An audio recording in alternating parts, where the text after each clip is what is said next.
Hi, my darling listeners. How are you today? I hope you're doing fantastic because you are fantastic. I just wanted to give you a little reminder. Today's episode is another gem for my beauty founders, for my girls that are entrepreneurial, that want to create something, that want to start a brand. I had the pleasure of talking to Kim von Haaster. She is the CEO and founder of Bloomeffects.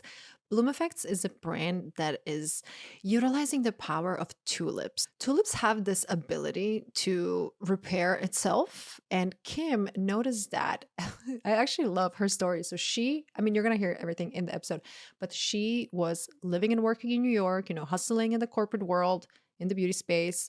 And she fell in love with a Dutch man on a dance floor in Ibiza and then moved to the Netherlands and started her company there. I think this story is so crazy different. It's so inspiring. I love how down to earth she is, and I feel like I could talk to her for ages. So, as I mentioned, she worked in the beauty space and she was climbing that corporate ladder, and she always dreamed of having her own skincare range. And with the years of experience, she never really found something that was truly unique, pure, and had natural ingredients that provided effective results until she moved to the Netherlands for love. And I think her story is so inspiring. Her husband is actually serving the royal family their tulips. So if you go to the Buckingham Palace and you see those tulips around, they are the same tulips that are in her products. I think her story is so fascinating, and I think you're going to love this episode. So without further ado, let's hear from Kim.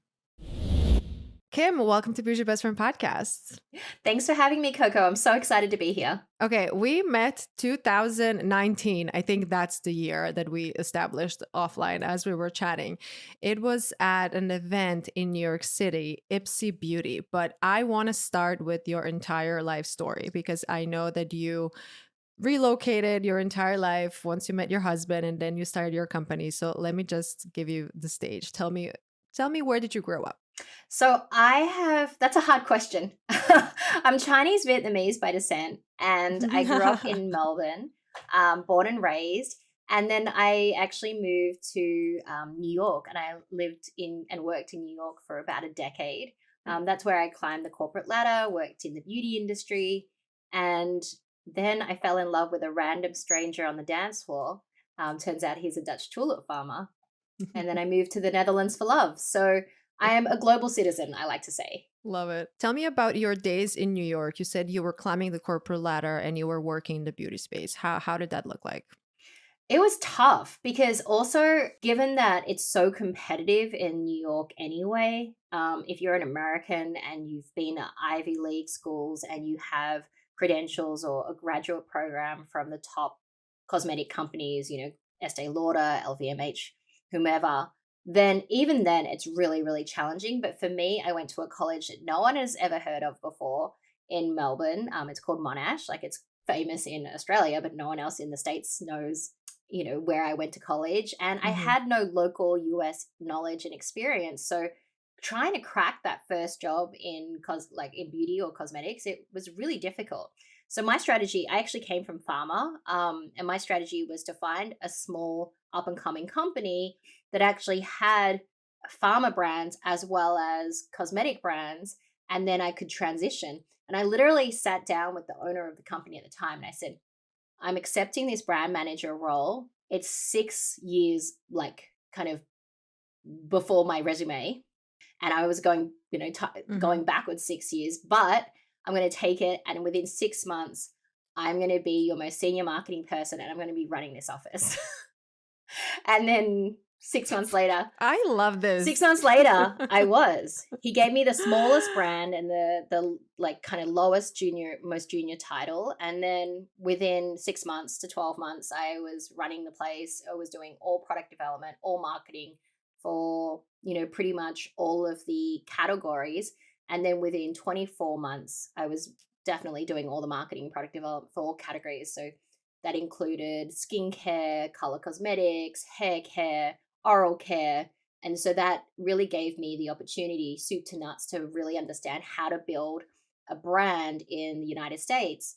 And then I moved over to corporate beauty and I ran Saint Tropez. And Saint Tropez is like a legacy brand and a leader in its market. So I kind of did both. I did like the scrappy entrepreneurial, startup brand. And then I went into like leading corporate brand. and both of those in the United States. So I think, in regards to my corporate career, I really felt like I left on a high, because actually sliding doors moment, when I decided to move to the Netherlands for love and walk away from my career, I actually got given a CMO role. I won't say who the makeup Wow. artist is, and I won't say the brand, but she's very famous. She's the number one makeup artist in the world, and the company's worth billions of dollars now. So I said no to that role, Wow.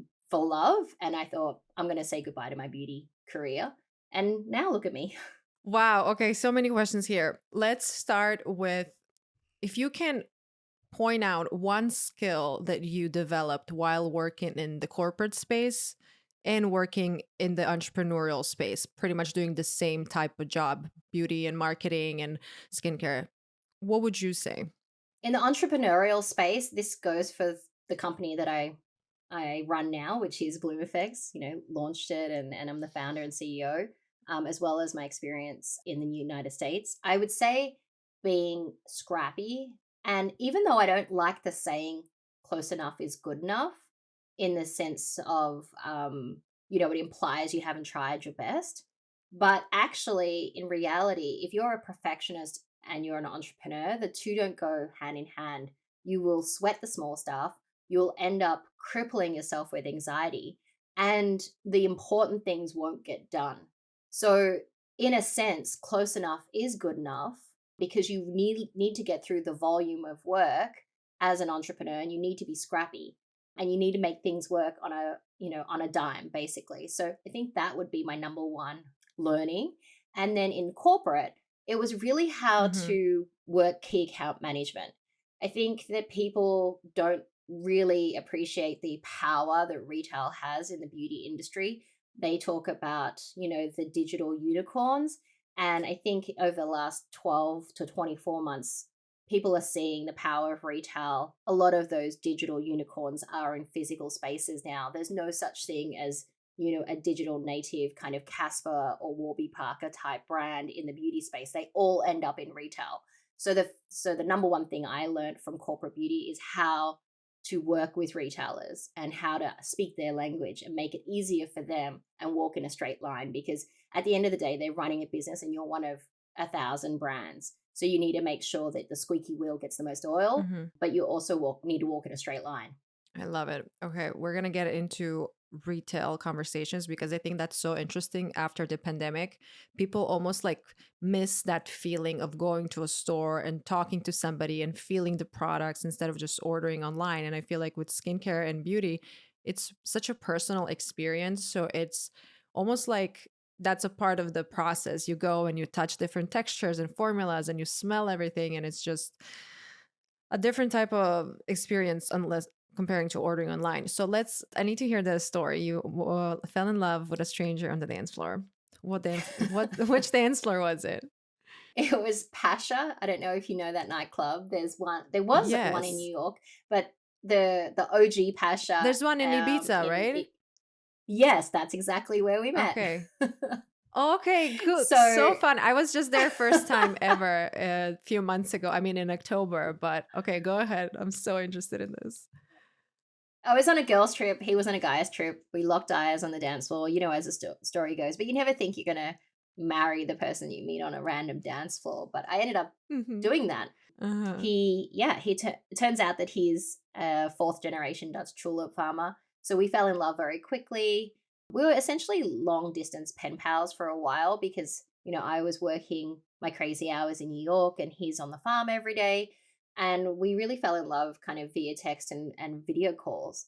And we had probably 2 or 3 vacations together. We met in Florence, Mexico City, and then we went to Fiji. And then after then, I was just like, okay, when am I moving? Because he clearly wasn't leaving the Netherlands, because tulips come from the Hmm. Netherlands. So he wasn't going to be Oh able to my God. be a tulip farmer in I have to Manhattan. tell you, I bought tulips. I will show you right now. I bought tulips in preparation in preparation for this interview. Oh I my swear. gosh. I need to show you my You're tulips so and I sweet. Oh, Coco. And I have another bouquet in another room. So on Yeah, I was brand. I like, love it.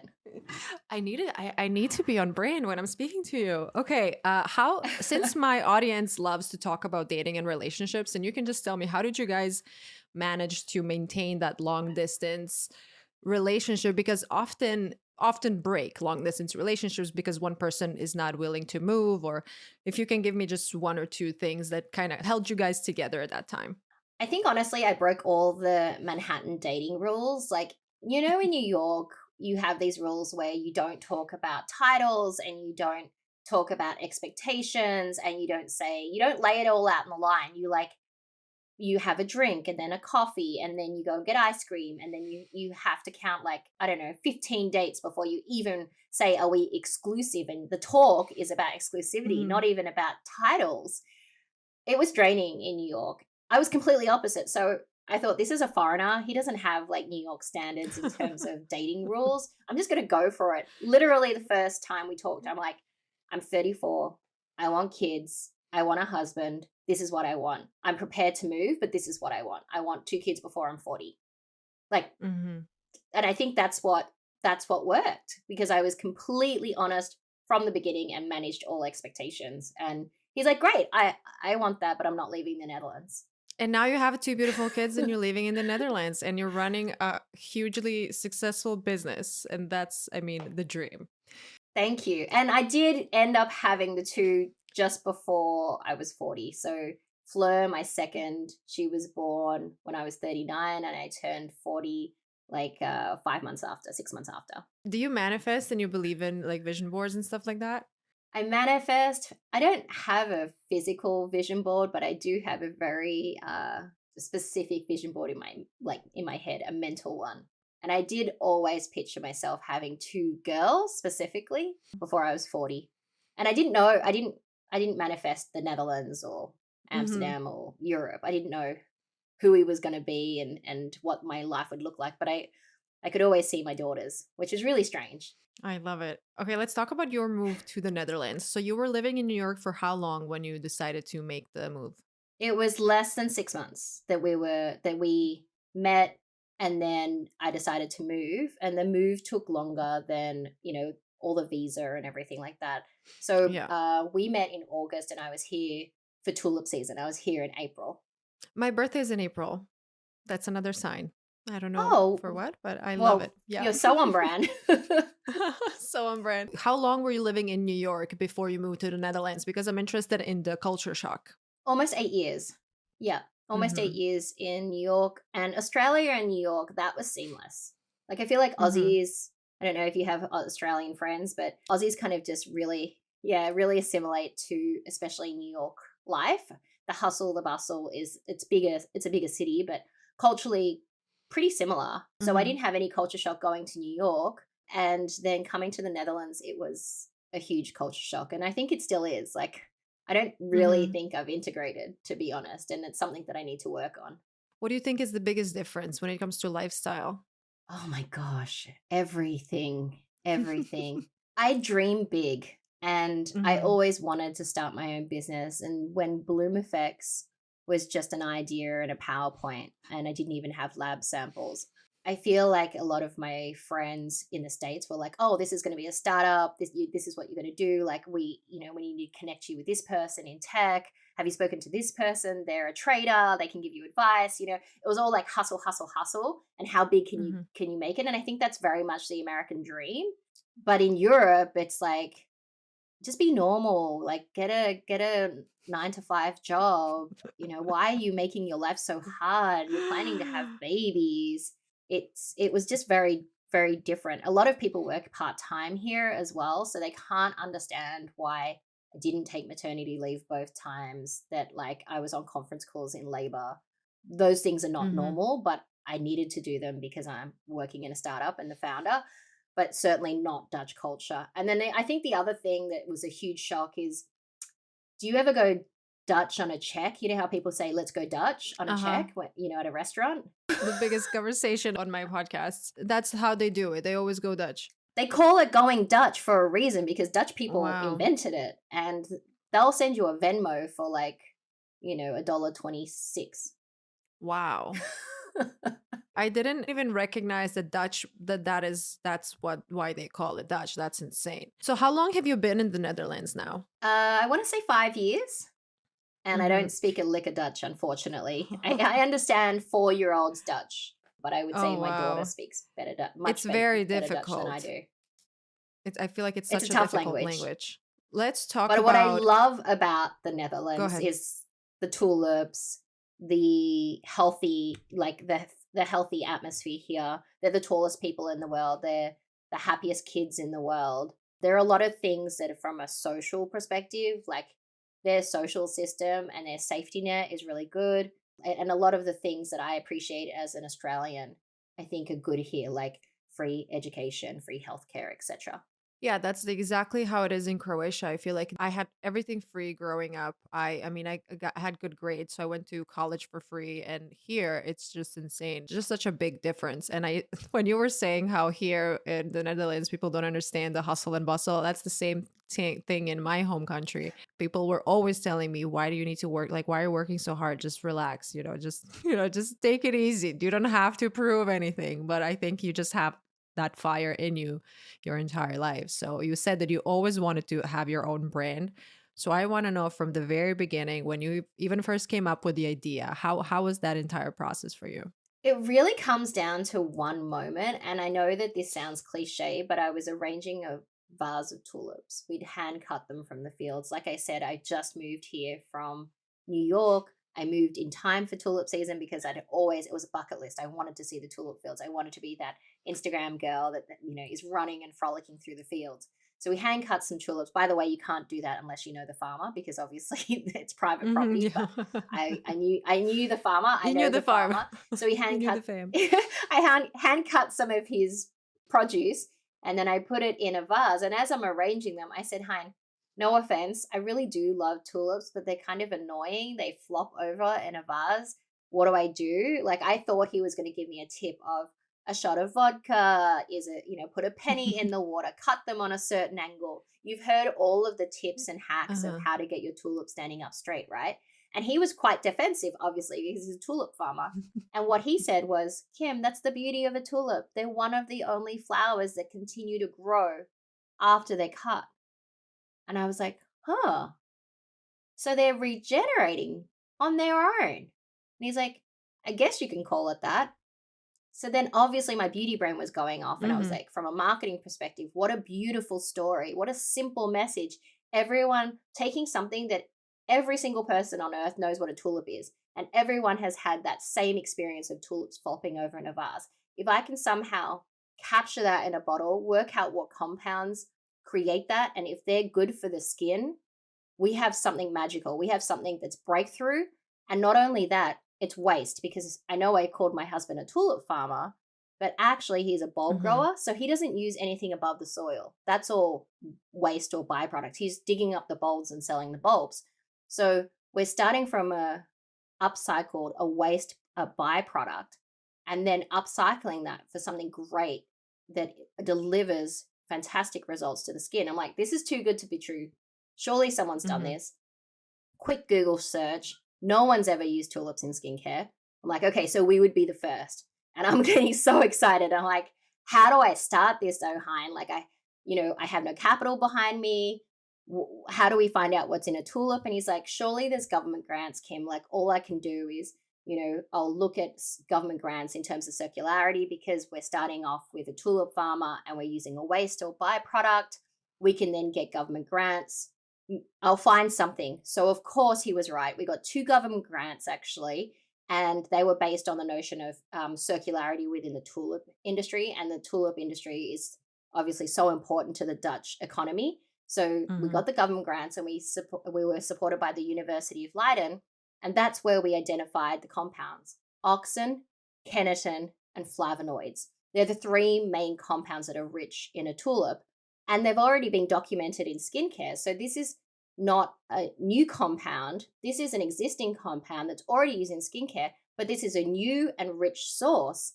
And auxin and kenetin are both responsible for that growth, that elongation that I was talking about in the tulip. Mhm.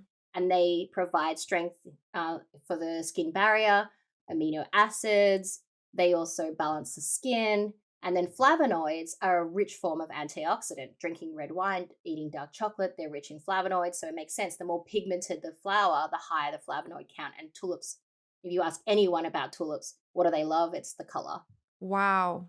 This is amazing how you just came up with an entire brand as you were cutting tulips. I mean, this is brilliant. So you did all of your research, you got the grant, and then how did you start with actually building a brand? Because as you said, you were on your own completely. Is he helping you? Like, tell me a little bit about that beginning when you were like, okay, I have this idea.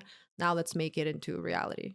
Well, this was circa 2018 when it was an idea, when it was a PowerPoint. We did all the research and I bootstrapped 2018 and 2019 and then realized that if we were going to make this a big brand, I needed to go to the United States and, become a C Corp, raise money, get investors, and then at the same time get physical distribution.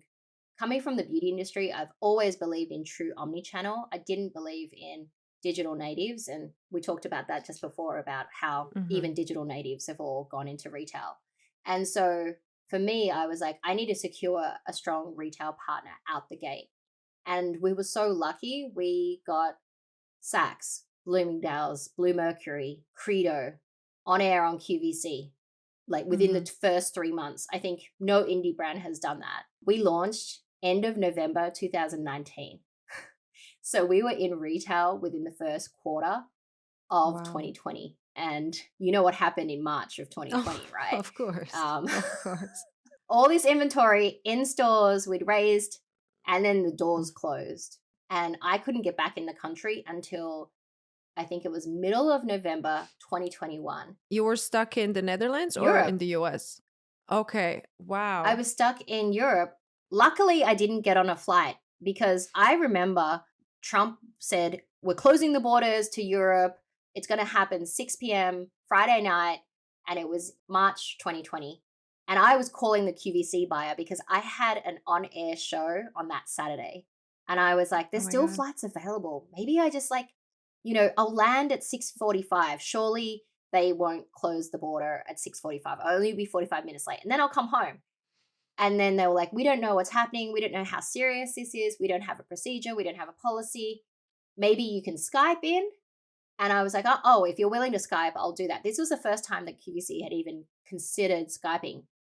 Turns out Wow. now, like, I was the very, very first Skype QVC guest ever on Wow. record. And they've been doing Skype ever since. And luckily, I didn't sneak in because I wouldn't Wow. have been able to come home because the That would border be stayed closed insane. from until November. So it was almost 2 years, November 2021. As you were retelling this like COVID story, I got flashbacks. It was so traumatic at that time because I was working in beauty. I was a full-on makeup artist, and I remember I had a March 17, I had a photo shoot for Bloomingdale's that got canceled because of COVID. So like I remember that entire week so vividly. It was crazy. I mean, I'm so glad that you were able to come back. I mean, stay home so you were like not stuck in the US. That would be horrible. But let's talk about the retail aspect. How were you able to get into retail that fast? Because I feel like a lot of young entrepreneurs, indie brands, that's their dream. They want to get into a retailer and they don't really know how much it takes to get there and actually stay relevant in the retail space. So if you can expand more on the retail, how to get in there if you don't know anybody, I'm sure that you probably had an idea how to get there since you were in the beauty space for that long.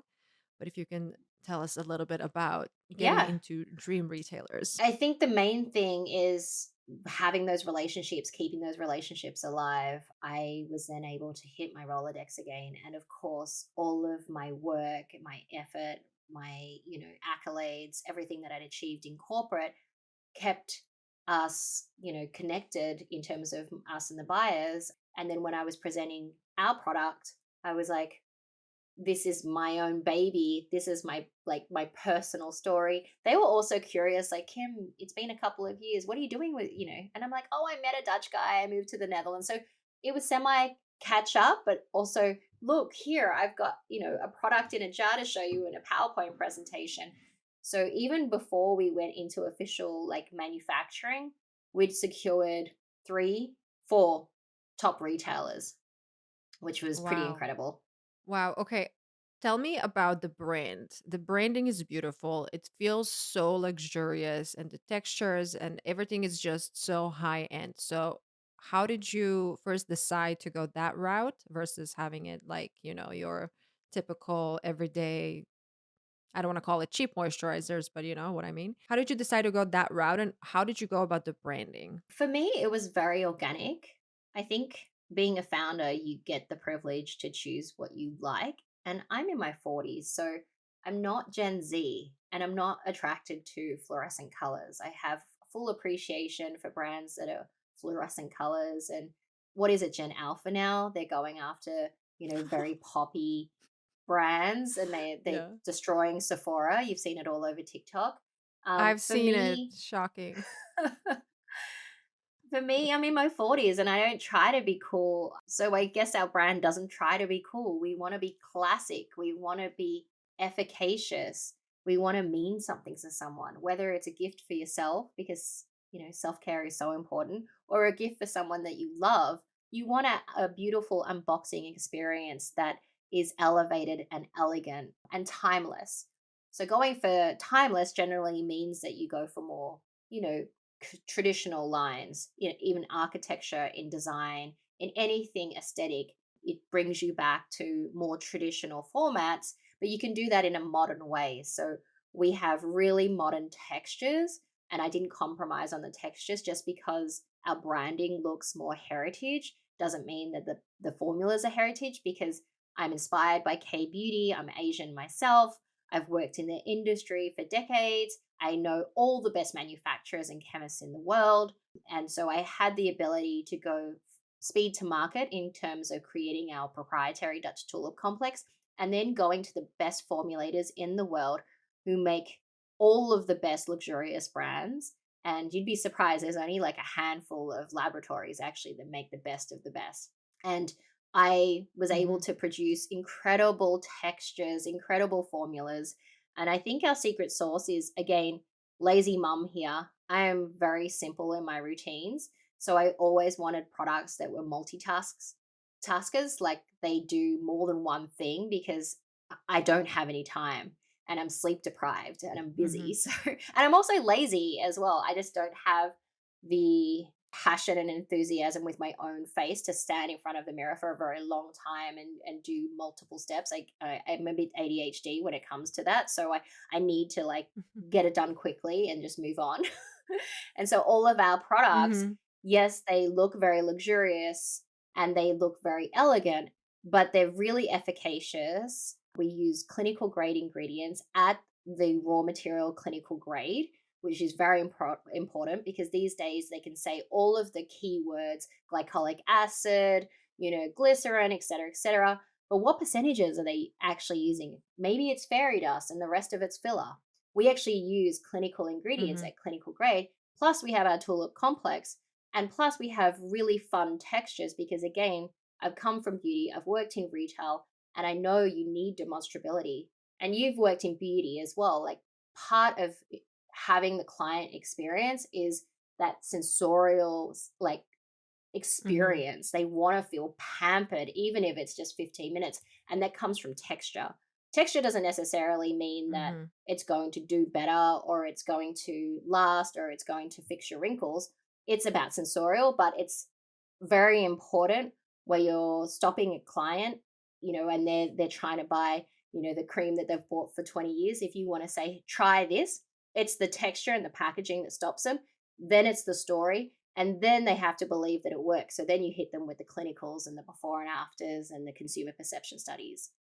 Wow, I told you offline that I'm obsessed with multiple products of yours, but my favorite is the SPF. And sometimes it's almost like it's tinted, but it's not tinted in a way that it doesn't fit your skin. And different skin tones can use it. So how do you come up with these innovative products and also the dewiness after? Sometimes I just apply that and I put some concealer and that's my skin for the day.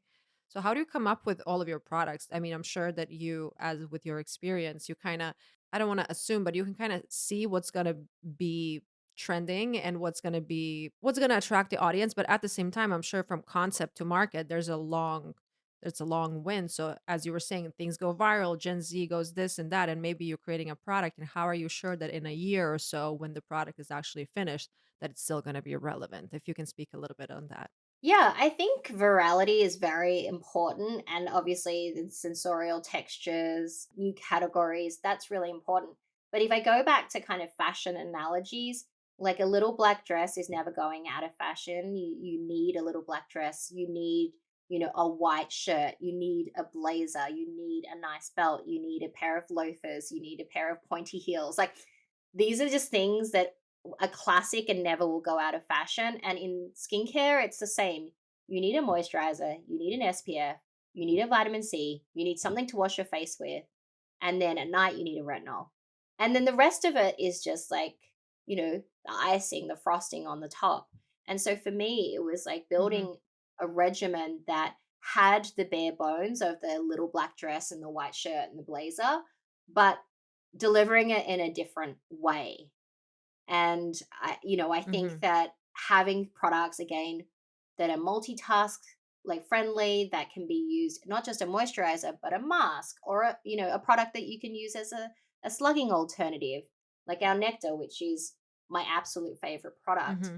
It's a moisturizer, but it's so much more than a Hmm. moisturizer.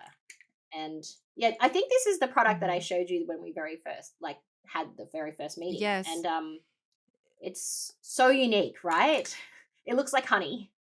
No, it's beautiful, and it's the experience of using your products versus another brand. It's just the sensorial, the taste, not the taste, the smell, the everything is just you're enjoying it. And I personally love when my products have a scent. I'm not like one of those that I just want to have the ingredient. I just want to have a nice experience while I'm applying the product. And something I don't know if I told you this when we were chatting before. I remember vividly at the Ipsy event, you were the only brand that gave me that nice bag.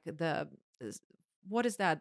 What The kind of tote. bag was that? Yeah. I don't know, the It's like the a tote jute bag that material. Oh my it looked. gosh. I have one here. Yes. Like this one. Yes, I didn't know the name of the material. Yes, this jute material. I remember I was like, wow, this brand is, I swear to God, that's what I remember from when I met you. And then I put all of my, you know how everybody gives you a sample in that small little like rinky dink bag?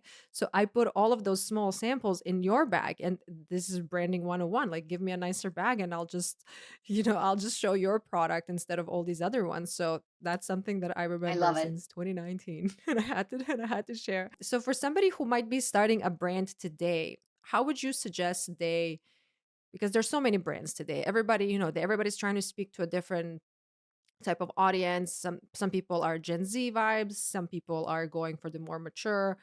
How would you separate yourself in the beauty space? There's so much noise, as we know. It's really challenging. There is so much competition out there and it's crippling. And I think that if you keep on looking at competitors, you'll never get started. If you truly passionately want to do something in any industry, I think everything's saturated. Consumer goods is just saturated entirely. And Hmm. there's no such thing as a new idea these days. There's a new way of telling the story. So I think that if you're telling a new story and you're meeting a need that hasn't been met before, even if it's your own personal need, I think that's a really good start. But don't cripple yourself with competitive analysis or like the business plan and trying to make everything perfect. Like I said before, close enough is good enough. Just get started and Hmm. you'll learn Hmm. on the go. I've made incredibly terrible mistakes, but you dust yourself off. Tomorrow's a new day. Be kind to yourself and learn. Continuous improvement is the most important thing. So as long as you learn from those mistakes and it's not going to break anything. There are some terrible decisions you can make that's really going to break a company, but overall, most of them are small, and you can really dust yourself off and learn from it and improve. And I think that with anxiety these days and people concerned about mental health, etc., if you stress over the small stuff, it can cripple people. And I know it has crippled people before. So don't sweat the small stuff. Like life's too short. Just go out, try. And what's the worst that can happen? you fail. A lot of Mhm. entrepreneurs fail. Most entrepreneurs fail. And like most serial entrepreneurs fail. Like they have 3 or 4 different businesses before they hit the big time. So if you have that mentality and you think, okay, well, this is my own Harvard Business School experience, then you can look at it at a Mhm. totally different lens, right? And I think when it comes to mistakes, sometimes other people don't even notice the mistake. It's just you that are so obsessed with every single detail and you want to get it perfect because, yes, it is your baby and you want to show it in the best possible light. But if you can remember one mistake that you can share that was at the moment the worst thing that happened to you in your life, and how did you handle it? And how did you kind of, if you can just give me some kind of example. Yeah, I think the dew cream is probably one of the biggest personal mistakes of mine. We rushed to market. It had been COVID and we hadn't had much newness. We launched the dew drops, which was incredibly successful. So I wanted to then go, okay, how do we like anniversarize that success? The problem with success is that you have to then do it again in 12 months' time, right? So how do I anniversarize this? I thought, okay, dew drops is a serum. I'll do dew cream. And I wasn't, I just had a baby. I wasn't traveling as much. I wasn't there holding the hand of the manufacturer, and I wasn't there for the first production run. I had, video calls, etc. And then I proved on site with video the texture was wrong. And then within a month, we realized it wasn't, it was separating. It was supposed to be a beautiful panna cotta texture and it was going liquidy. And we were really honest about it. I called up the retailer and I said, I've got it wrong. This is not right. This is not what I promised. I pushed back on my laboratory partners. They were really actually supportive because I'm like, this is what I approved. This is my lab sample in the Hmm. lab packaging. This is what went out to market. The two don't match. Like this is not what I intended. One was like soup and the other one was like panna cotta. Hmm. Very different textures, and they said something went wrong in the manufacturing. And as much as you can plan for everything to be perfect, even like in a factory, things can go wrong with hundreds of people working on it. So all you can do is own it, apologize. We apologize to our audience, to our consumers, to our customers. We limited the batch. We didn't launch it in the rest of the retail partners. As soon as I found out, we limited the risk, I guess you could say. And then I worked on reformulating. I'm like, what's went wrong? Why did it go soupy? We need to thicken it up. How can we work on it? And then when we relaunched the product, we it was launching at the same time as that um, Lewis Thrower song, that jiggle jiggle song that went viral. Do you Oh, yeah, yeah. remember? And it was like on TikTok and Instagram. So it was Yeah. perfect because I wanted the whole time, even before that song even existed, I You wanted wanted a a jiggle. jiggly, yeah, I wanted a jiggly texture. I wanted it to look like panna cotta. I wanted it to look like old school jello that when you move the plate, it Hmm. jiggled. And we got there. Yeah. It's almost like a blessing in disguise. I mean, with that song, I'm sure that it was so much fun to create content and just the branding around it. It was so much fun. I mean, Yeah. everything happens for a reason. And as you said, like you have to own it and kind of try to go from there. But I'm sure it was not easy to have all those conversations with all those retailers. So tell me, if somebody does have to have a hard conversation with somebody, maybe even their employees, do you have any tips how to deliver the news? I've been told that I'm very direct, and maybe I've learned that more so being Dutch because the Dutch is super direct. I Hmm. think the best way that you can deliver bad news is show empathy and also literally say, this is not an easy conversation to have. I always start off by saying that this I'm really uncomfortable with having this conversation, but we need to have this conversation for these reasons. I think then I people love that. get into a mindset that they're prepared for bad news. It's very hard to go from how's the weather? How's your mom? And then softly trying to what I call delivering a shit Mm. sandwich, like bread, shit, bread. Like You're people so try funny. people try to do that. It doesn't work. You know what's in between. You can't hide the, Hmm. whatever it is between the two slices of bread. No, you Shit need to sandwich. manage you need to manage expectations, and that's the line that I use, this is, I have some bad news. This is a very difficult conversation to have, and then go into it, because then it also sets the tone and it shows Mhm. empathy. It shows that you're a real person, and like, it's not comfortable. Alright, this is a amazing, beautiful advice, so thank you for that. I have Thank you. so many questions for you, but I'm gonna try to do just a few more. When you started the brand, were you the only one? And then you started building your team slowly? If you can tell me a little bit about building your team and who was the first person that you hired, and also sometimes you know that you can do most things yourself, but you have to delegate in order to make other things grow and to put your time elsewhere. So how did you start hiring and realize who is the right person for the job? I'm going to be honest. I was not a good hirer in the beginning or building out a team. I made the mistake of leaning on relationships. It worked so well with my customers, right? But you don't have to work with your customers on a daily basis. Your customers, you're there to service your customers. So it worked leveraging those relationships. I did that internally as well.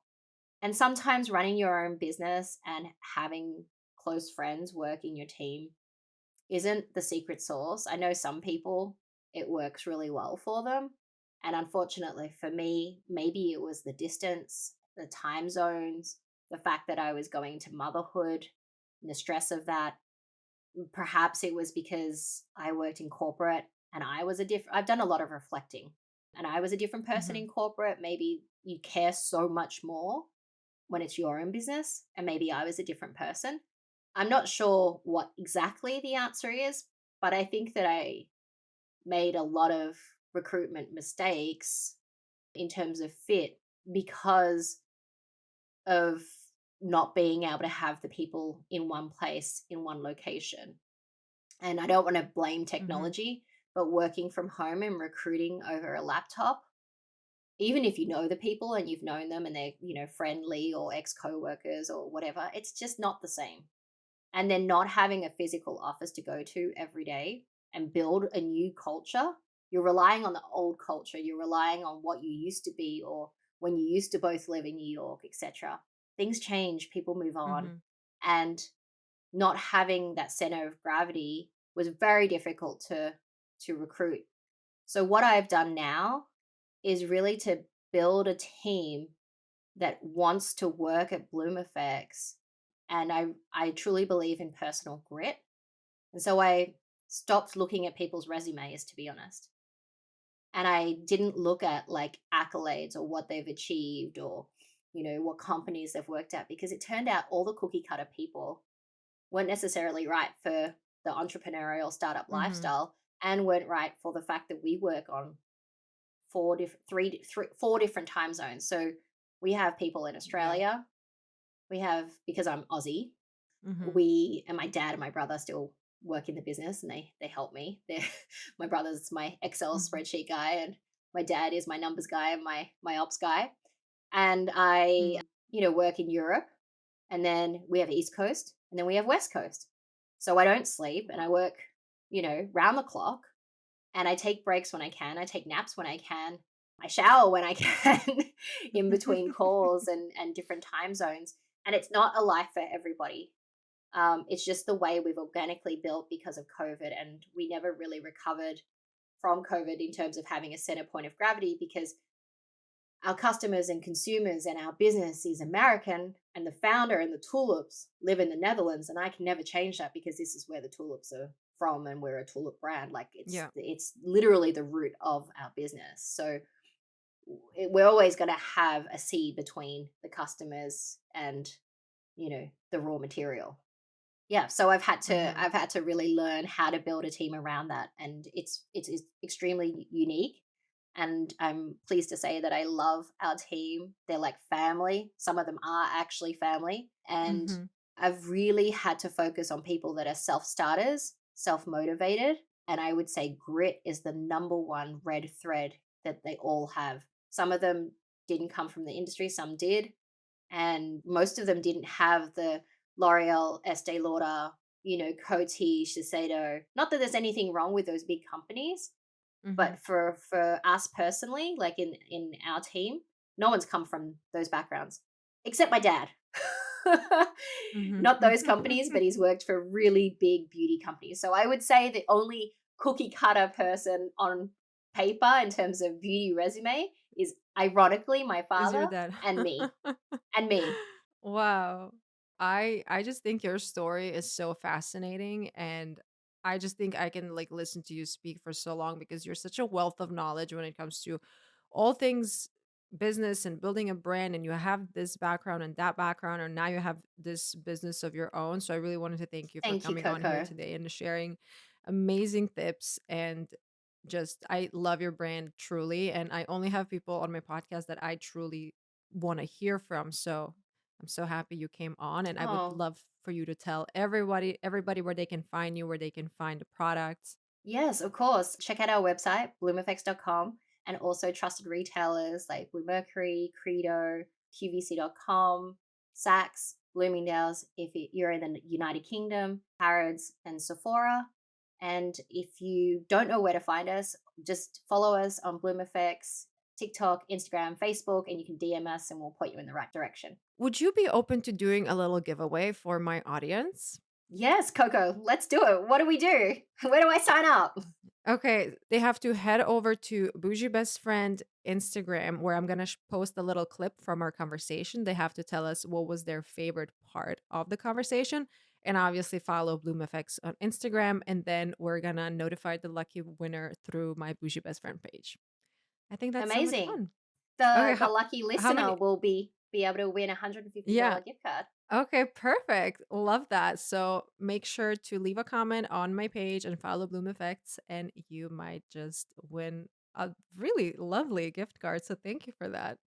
Of Love course. it. My Okay, pleasure. thank Thank you you, so Kim. Thank much, you. Coco. This was wonderful. Thanks again. And I'll make sure to check all of everything. Like, I'm going to probably do so much more research on you right now because I'm just so fascinated. So thanks again. Oh, I appreciate it. Thank you so much. Bougie Bestie, thank you so much for listening. I hope you enjoyed the episode. Be sure to subscribe to my podcast so you never miss out. I release new episodes every Friday. If you love Bougie Best Friend, please leave a 5-star rating and a review. Your support means the world and it helps the show grow. You can also follow me on Instagram, TikTok, and YouTube at Coco Beauty, and you can find Bougie Best Friend on Apple, Spotify, and all other major podcasting platforms. Love you. Bye.